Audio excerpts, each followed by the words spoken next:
অবশ্যই।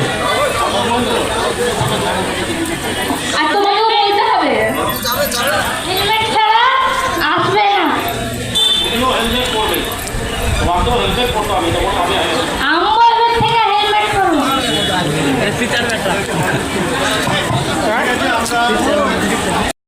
যারা তোমরা এসছো আজকের আমাদের সাথে স্কুল ছেড়ে এসছো, তোমাদেরকেও অনেক অনেক শুভেচ্ছা থাকলো আগামী দিনের জন্য। তোমরা সবাই ভালো থাকো, ভালো করে পড়াশোনা করো, এগিয়ে যাও। আর আমাদের তরফ থেকে ছোট্ট একটু টিফিনের ব্যবস্থা করা আছে মেজবাবু, ওটা ওদেরকে